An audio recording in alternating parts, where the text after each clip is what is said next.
Para sahabat, di dalam Pancasila, terutama sila kelima, berbunyi keadilan sosial bagi seluruh rakyat Indonesia. Keywordnya seluruh rakyat. Ini yang akan saya kupas secara singkat pada kesempatan ini. Seluruh rakyat ini apa maknanya? Itu mengapa pilihan kosakatanya adalah seluruh? Mengapa bukan setiap? Seluruh itu artinya bisa juga mencakup atau beyond atau melampaui setiap. Tapi bisa juga yang kedua, seluruh itu artinya juga mengabaikan setiap. Kalau kita urai lebih jauh di dalam konstitusi, memang ada spirit seluruh. Seluruh ini artinya sebenarnya cerminan dari republikanisme.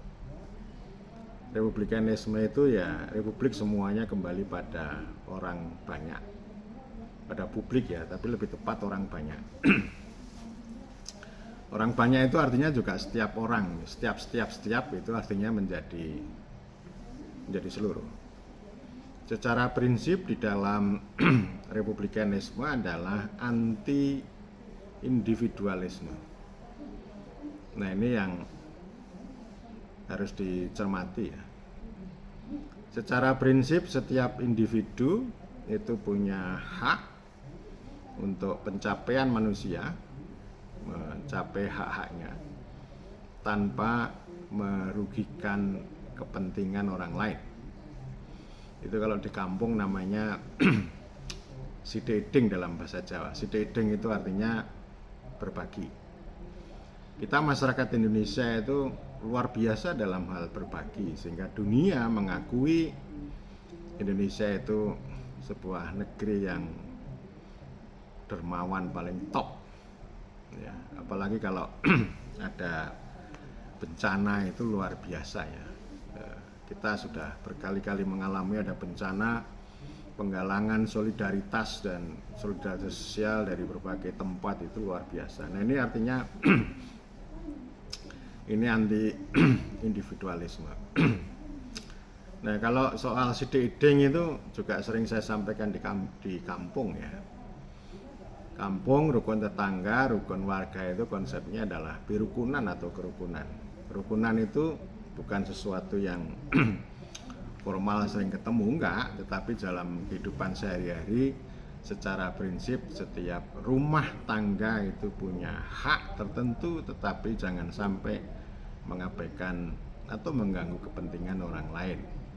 Setiap rumah tangga punya hak untuk membuat rumah kos ya, tetapi mendirikan rumah kos juga harus menyediakan lahan parkir, sehingga nanti jalan itu yang digunakan untuk orang banyak itu tidak dibuat menjadi garasi. Kan ini banyak ini di mana-mana begitu ya. Jadi orang itu seenaknya sendiri bikin kos, tidak menyediakan lahan parkir, terus kemudian jalan itu digunakan sebagai garasi untuk bikin naruh pot, tempat jemuran, parkir motor banyak sekali kanan kiri gitu ya. Nah, ini namanya individualisme sebenarnya ya, yang itu tidak dikendaki, dan itu individualisme itu paling parah. Dia juga tidak akan mengarah pada ini ya, kewarganegaraan. Jadi secara prinsip individualisme atau setiap individu atau setiap orang ini sebenarnya itu dasar untuk ini. Kamu punya hak untuk menjadi warga negara, tapi jangan sampai kemudian mengabaikan kepentingan orang banyak. Jadi individualisme ini juga, mohon maaf, kolektivisme itu ya, atau republikanisme tadi itu begini, ada private interest, ada kepentingan diri, kepentingan pribadi yang memang boleh dikejar. Orang punya hak untuk kaya, punya hak untuk ini itu gitu ya. Tetapi ada poin yang kedua namanya public values. Jadi ada nilai-nilai publik termasuk tadi kerukunan, jangan sampai mengganggu pihak lain, itu prinsip. Termasuk saya kira dalam hal izin itu juga begitu, izin mendirikan bangunan.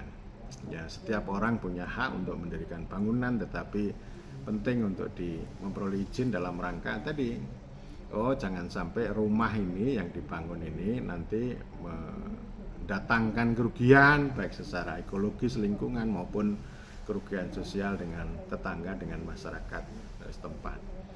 Itu saya kira prinsip republikanisme itu tadi ya. Itu namanya seluruh ya, antara private interest dengan public values.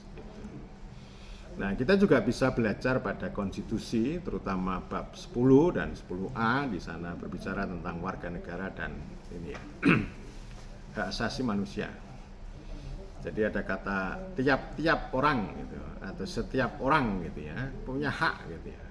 Jadi ini artinya baik Pancasila maupun konstitusi itu tidak hanya berbicara seluruh secara ansih, tetapi juga mencakup setiap. Jadi jangan sampai seluruh itu menjadi paham integralistik ya, seperti yang dulu disampaikan oleh Profesor Supomo, meskipun itu tidak berkembang dan dikritik oleh banyak orang termasuk Muhammad Hatta. Jadi negara integralistik itu bisa mengarah pada fasis ya. Jadi setiap orang itu tidak punya kediriannya, tidak punya hak gitu, tetapi semuanya harus mengabdi, harus berjuang, harus berkorban, punya kewajiban pada publik atau pada negara. Atau ini sebuah kalimat yang mengutip secara keliru omongan John Kennedy ya. Jadi Kennedy kan bilang yang dibahasa Indonesia kan, jangan tanya apa yang diberikan negara kepadamu, tapi tanyalah apa yang bisa kamu berikan pada negara. Nah ini sebenarnya keliru, padahal konsep aslinya itu country, negeri ya. Apa yang bisa kamu berikan pada negeri, jangan tanya apa yang diberikan negeri padamu. Memang kalau negara ini dibuat ya memang untuk seluruh rakyat tadi, dan lebih khusus lagi kalau kita mengikuti liberalisme ya setiap rakyat, setiap orang gitu.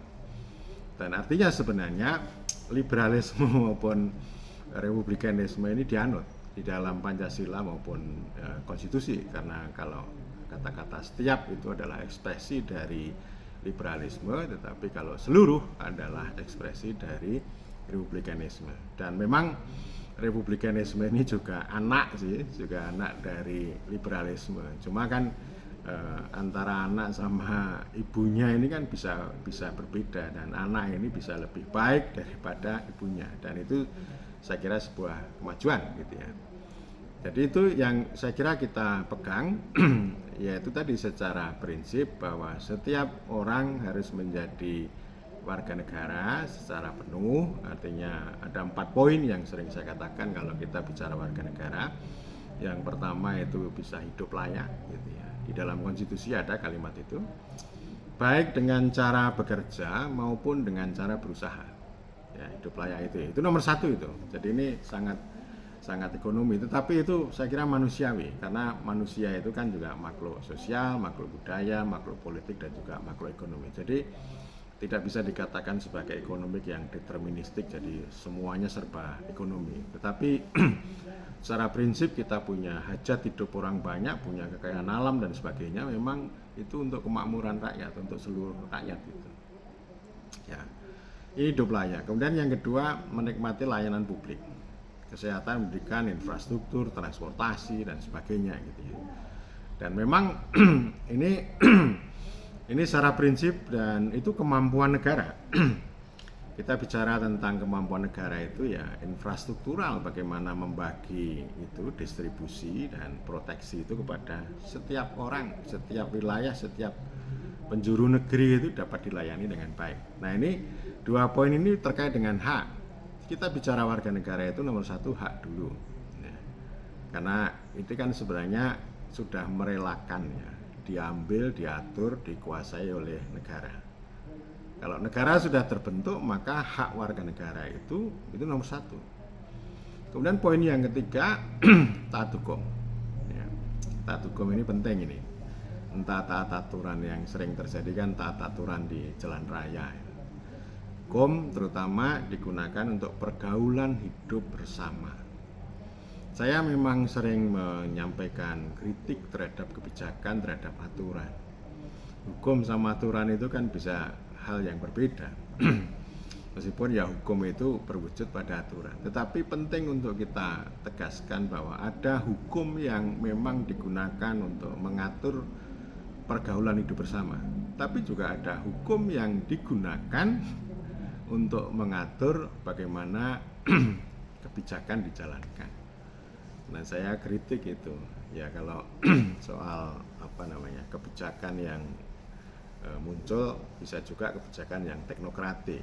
Jadi tidak sesuai dengan prinsip hukum yang mengutamakan keadilan, kemanfaatan, dan kepastian. Tetapi aturan-aturan yang digunakan untuk mengawal kebijakan itu masih jauh dari prinsip keadilan. Tetapi justru lebih banyak berbicara tentang ini ya, tentang kepastian gitu ya. Nah ini saya kira poin yang sering saya sampaikan kritik ini sebenarnya soal ini ya. Nah, kemudian yang keempat ini membayar pajak. Jadi 4 ini ya, bayar pajak. Kan banyak juga orang kita ini yang tidak menjadi wajib pajak gitu ya, tidak sempurna berarti menjadi warga negara. Nah ini setiap itu ada di situ, dan memang dalam praktek ya antara seluruh dan setiap ini masih sangat jauh. Karena itu yang terjadi baru sebagian yang menjadi warga negara dengan 4 poin tadi gitu ya. Masih banyak orang yang tidak bisa hidup layak, masih banyak orang yang tidak menikmati layanan publik dengan baik, masih banyak orang yang melanggar hukum, masih banyak orang yang tidak membayar pajak dan sebagainya. Karena itu memang normatif idealnya keadilan sosial bagi seluruh rakyat Indonesia, tetapi dalam praktek hari ini itu bukan keadilan bagi seluruh rakyat Indonesia, tapi keadilan bagi sebagian ya, keadilan sosial bagi sebagian rakyat Indonesia.